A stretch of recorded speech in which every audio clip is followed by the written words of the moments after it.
said Colossians 15? Sure, right. I mean Corinthians?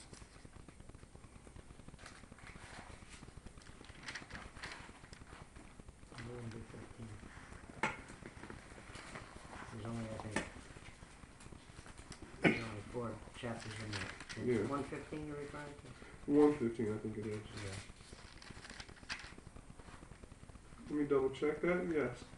Okay, Daniel, you got your? Can you read that? No, well, so he's going to read it from his version of the Bible, then I'll read it from ours. Yeah. Okay, so Daniel 1:15. Okay, Colossians chapter 1, verse 15 says, "Who is the image of the invisible God, the firstborn of every creature." Okay, so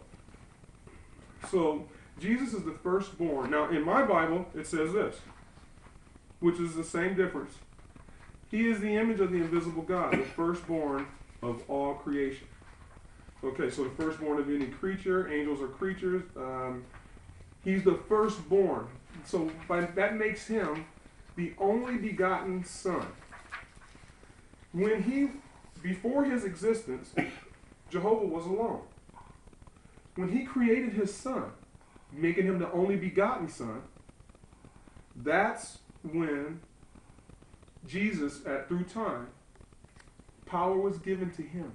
All authority was given to him. And that's when he became a God. And excuse me, I didn't quite understand. Can you pinpoint that a little bit more precisely for me? Okay, what part? When he became a God. Okay. Let me make it easy for you. Go ahead. Did he become a God when he was born of the Virgin Mary? Did he become a God after Noah? Did he become a God before Noah? Was he a legitimate God in the garden? Was he a legitimate God at creation? That's my question. When Jehovah created him, he was a legitimate God. Yeah, but the point is, when biblically, the Bible's a history, was there a point in the Bible that we know when he became a legitimate God? When he was created, right here at Colossians 1:5, he was the firstborn of all creation. So he was right there. Boom. So he was a legitimate God before creation then. No. Okay, listen. Yes. Okay, yeah. Because he's the firstborn of all creation. So before the world was even created, he was a legitimate God. Yes, pre-human existence for sure. Okay. So he was a God when he was created. Do you agree with that? You're trying to establish that he is the Father. You're trying to equalize the both. No. First of all, first of all, with all due respect, we have varying degrees. Okay. Right. We have varying views, but I'm going to respect your view. Okay. So I'm not going to do anything but attempt to understand your view and respect your view. Right. So I'm not trying to read. I'm not going to try to read something in. All I'm trying to do at this point is qualify. So you actually believe. I just believe with the scripture. One second. Wait a second. We all can say that. So you actually believe that he was a legitimate God before creation of the world. Yeah. Yeah. Oh, you believe that? Yeah. Most definitely. Okay. Well, let's take a note on that. Do you mind, based upon the? I'd like to come back to that in a minute, but based upon the point you made, I'd like to ask you. Well, now, just before you go in there, you asked me a question. I answered it. Yeah. No, but you actually played big on Jesus being the firstborn. Well, only because it says it. Okay, I know he says it, but let me ask you this question, because I read it too. Okay. I would ask you to, so that we can understand what it's saying there, I would ask you to first consult Genesis 41, 51, and 52. Okay. Genesis.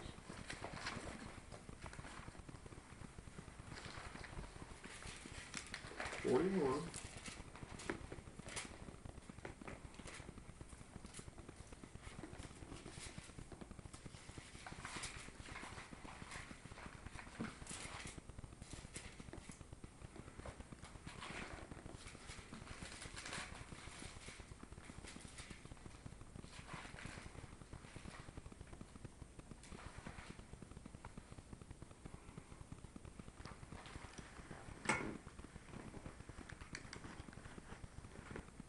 Okay, would you like me to read that? Yeah, So it's Genesis 41, verse 52? 51 and 52.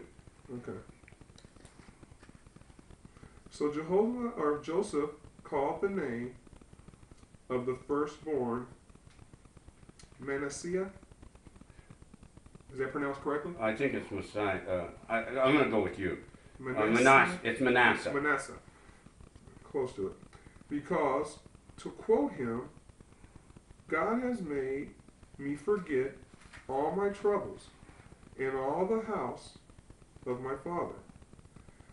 And the name of the second he called Ephraim, because, to quote him, God has made me fruitful in the land of my wretchedness. Okay. Okay, who's talking? Do you think? I'm listening to you. No, I'm saying who's talking in the Bible here? Who is the guy basically declaring this? Joseph?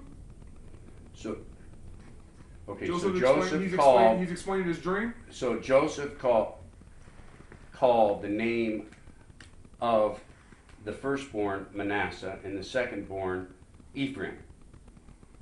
Is that how you take it? Yeah. Oh, okay, that's fair. Uh-huh. Okay. Now hold your finger right there in that place, and let's take a look at Jeremiah 31:7.